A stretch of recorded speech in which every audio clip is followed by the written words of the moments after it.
Saludos terrícolas, yo soy Isbart y sean bienvenidos a su podcast, que no es suyo, es mío.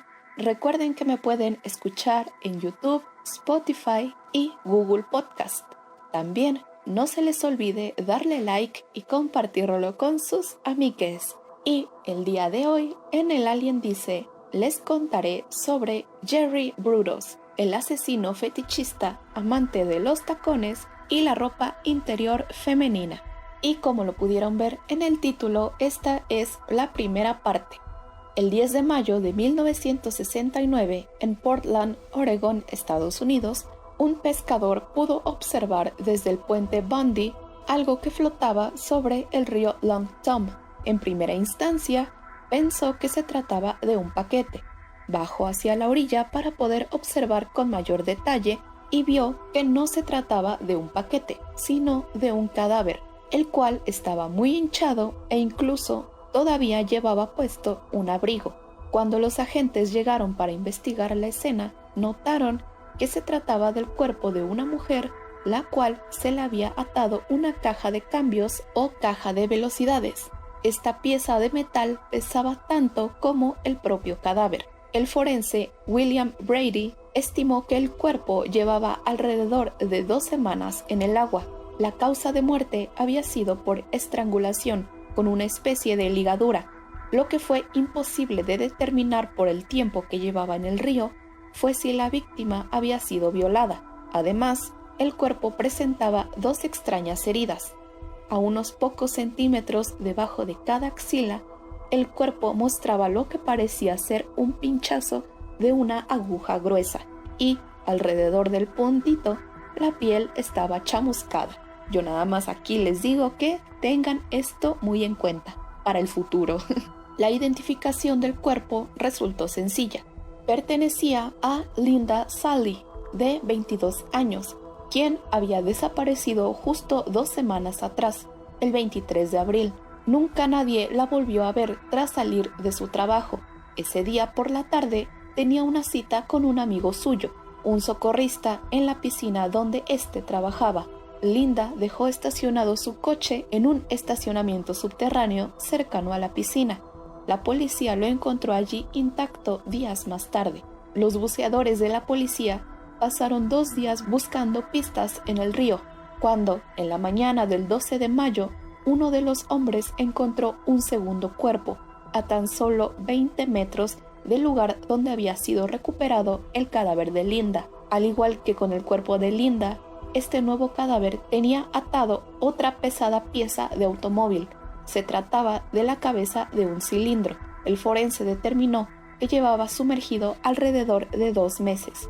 Debido a las fechas, se sospechó que se trataba de Karen Springer, de 19 años, quien había desaparecido sin dejar rastro el 27 de marzo.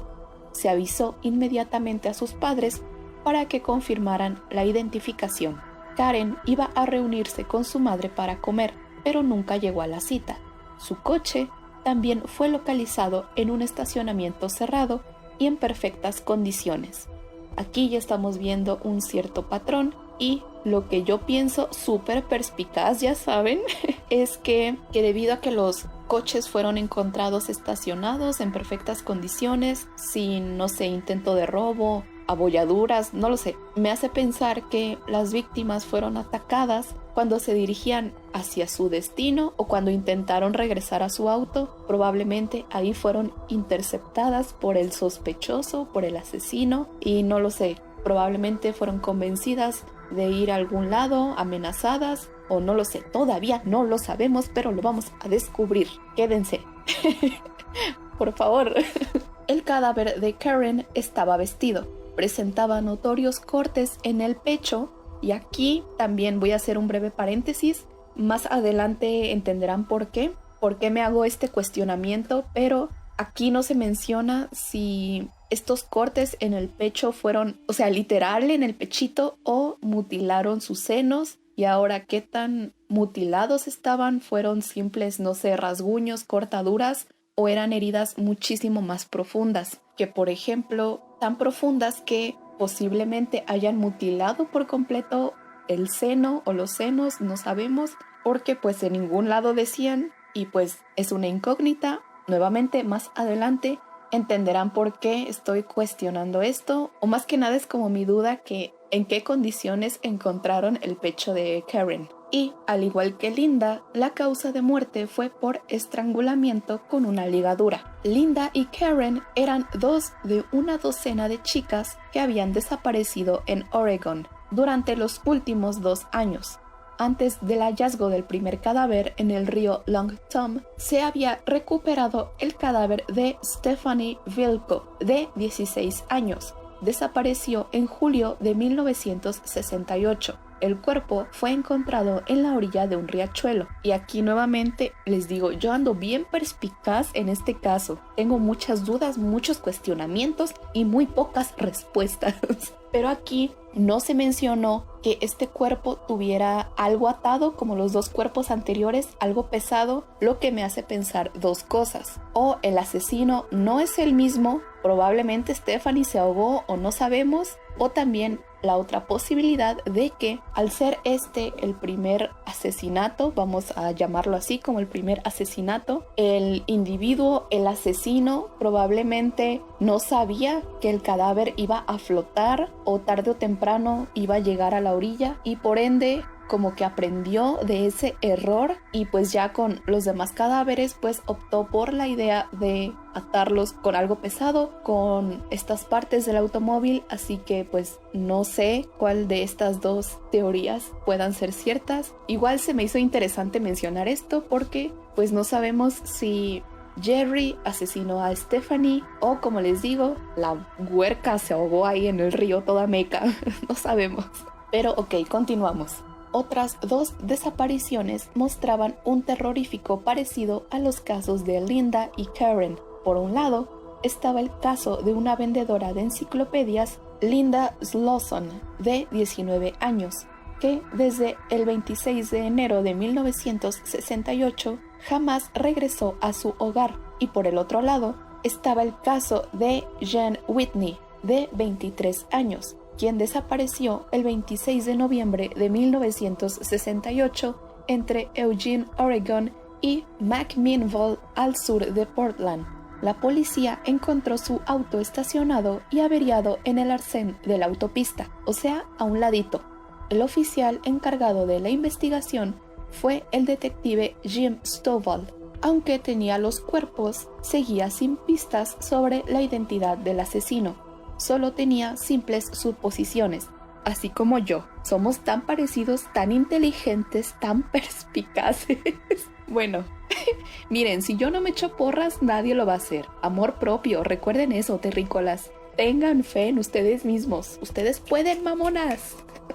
Debido a que las víctimas habían sido atadas con cables eléctricos, se pensaba que posiblemente el asesino era electricista. También, debido a las piezas de motor que fueron encontradas junto a las víctimas, se llegó a suponer que el asesino era mecánico.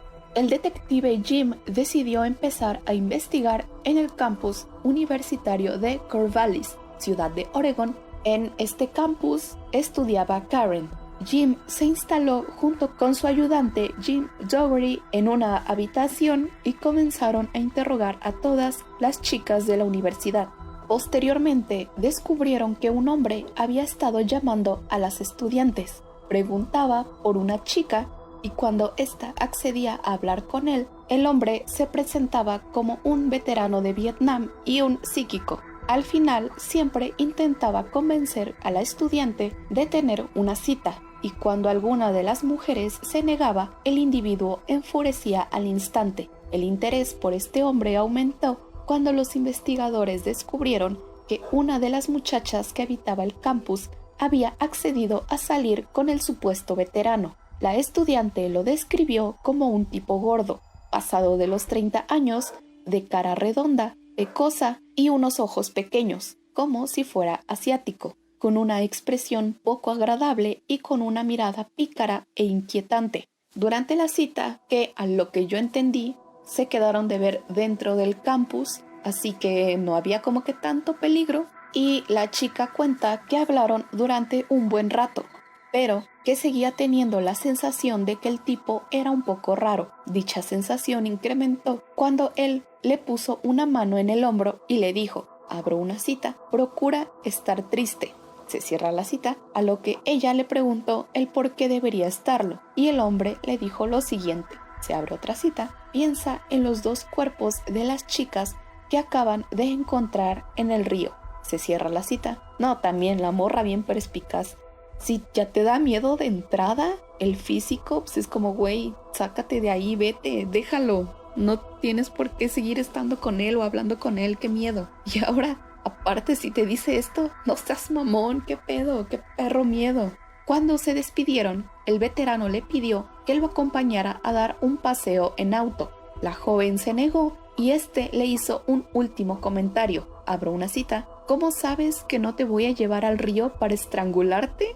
Se cierra la cita. Güey, chinga tu madre. Por si no fuera poco, el hombre le prometió que la volvería a llamar. No, bueno, esto interesó aún más a los detectives y le rogaron a la chica que si la llamaba nuevamente, de inmediato les avisara.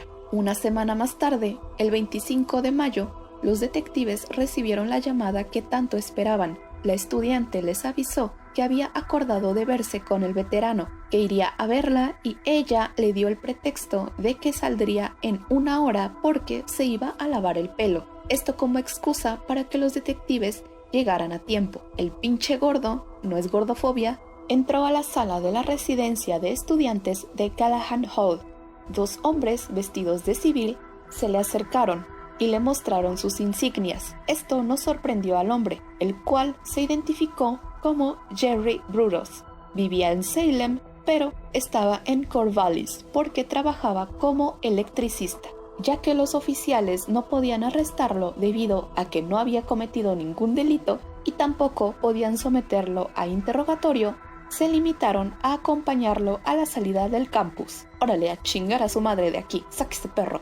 Y tomaron el número de matrícula de su camioneta. Ya estando en la comisaría, la policía comprobó sus datos y comprobaron que no había mentido en ningún aspecto. Efectivamente, era un electricista que trabajaba en Corvallis, pero cuando revisaron su historial, notaron que era el hombre que tanto estaban buscando, además de coincidir con las características físicas que había mencionado la joven estudiante. Contaba con una amplia trayectoria de violencia contra las mujeres.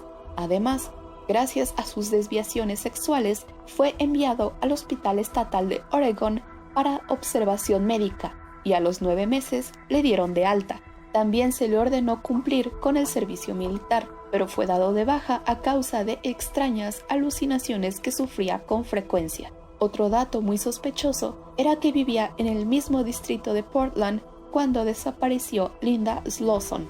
Volviendo a los cuerpos encontrados en el río, claramente la policía no sabía quién podría haber sido el asesino. Sin embargo, pudieron armar un perfil psicológico del criminal, el cual fue el siguiente: edad entre los 20 y 30 años, todas las víctimas eran jóvenes, electricista, el cable de cobre empleado para atar los cuerpos de una vuelta y con un doble nudo siguiendo las costumbres de un electricista, de inteligencia media, por lo menos. Dichos nudos requieren de cierta habilidad manual. Probablemente tenga un pasado familiar atormentado, padres separados, una madre con carácter fuerte y un padre débil.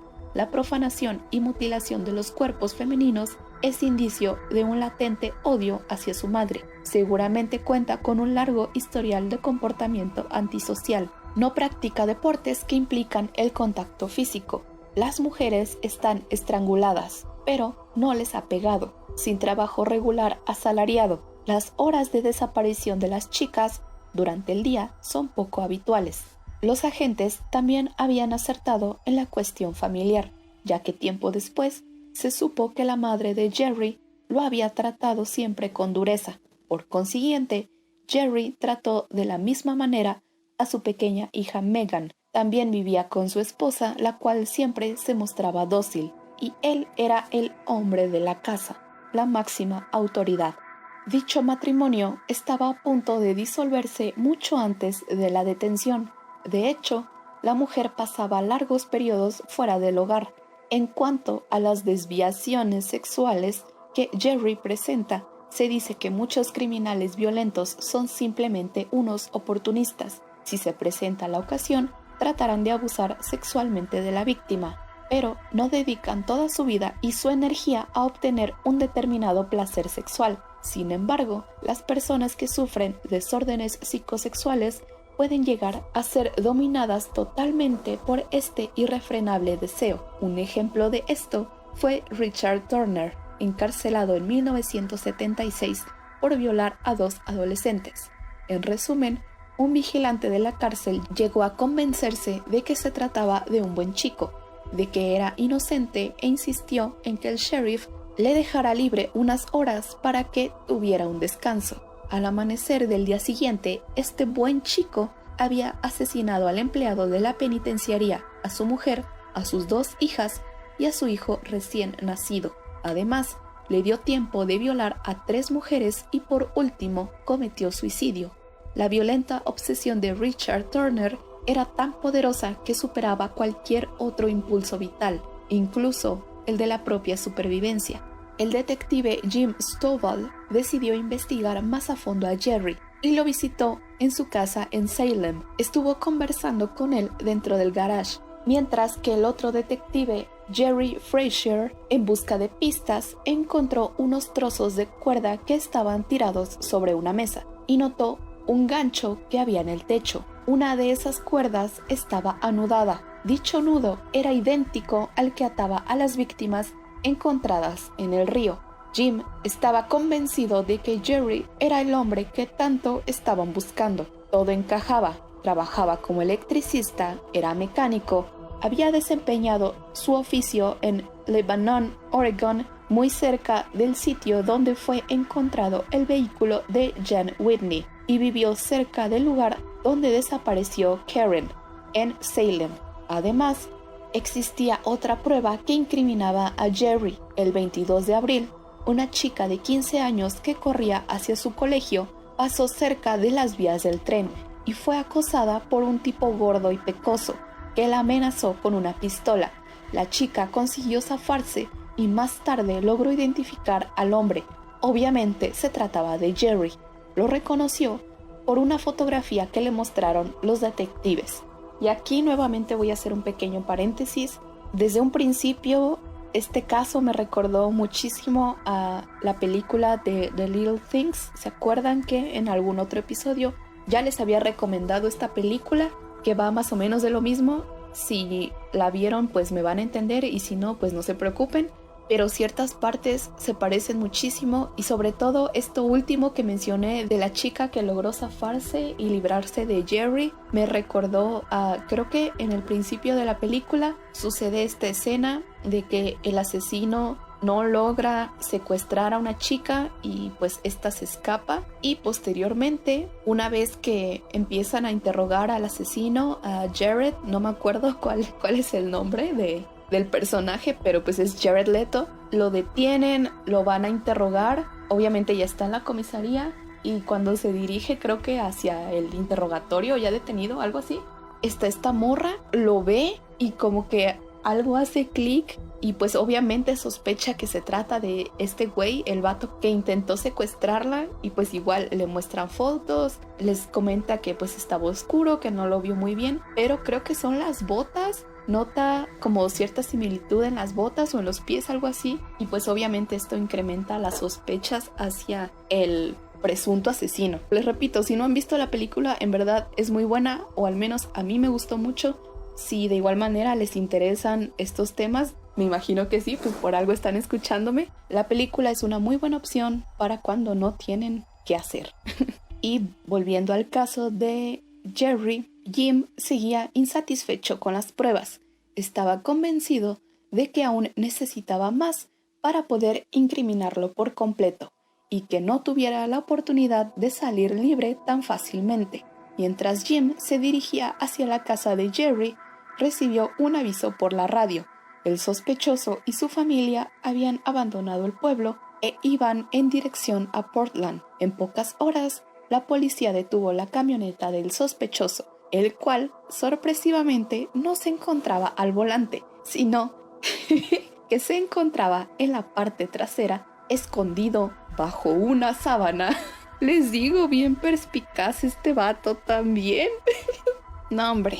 Una vez detenido en la comisaría de Salem, le hicieron vestirse con un enterizo o un overol antes de que entrara a la celda, y bajo su ropa de civil llevaba puesta ropa interior de mujer. Jim Stovall interrogó a Jerry durante 4 días seguidos y no consiguió sacarle una sola palabra. Pero, sorpresivamente, al 5.º día, Jerry comenzó a hablar del gran interés que tenía por los zapatos de mujer y la ropa íntima femenina.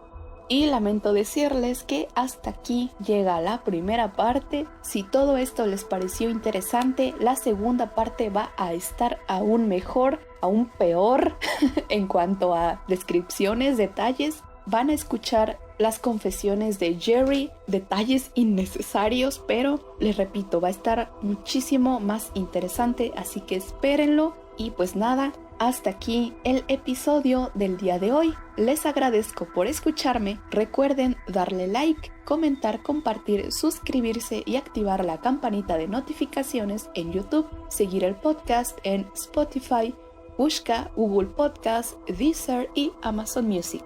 Me ayudaría muchísimo que le den seguir en todas las plataformas y ya lo escuchen en la plataforma de su preferencia. En algunas ocasiones se estarán subiendo imágenes referentes al caso en cuestión, así como algunos avisos importantes, como lo hice hace algunos días en las redes sociales, como lo son Facebook e Instagram, en todos lados como el Alguien Dice Podcast. Todos los links estarán abajo en la descripción, para que nada más le piquen, le puchen, es gratis, no les cuesta nada, ya y todo lo tienen, bien fácil. Y para los que sí siguen el podcast en Instagram, se habrán dado cuenta que el día jueves les anuncié que el episodio había sido cambiado y de ahora en adelante ya no serán los jueves, sino que serán los días sábados a las 6 de la tarde, hora México del centro. ¿Por qué? Pues por razones que a ustedes les vale 3 hectáreas de chorizo y por mis huevos, ¿no? Básicamente, principalmente por mis huevos. Pero ya saben, activen la campanita para que les avise cuando ya esté el episodio. No importa si lo ven horas después, al otro día. El chiste es para que ustedes se enteren de que ya hay episodio. Y recuerden taparse el anito, usar gorritos de aluminio, evitar que los grises los chupen para arriba y cubrir sus cámaras. Adiós, bye bye. Adiós.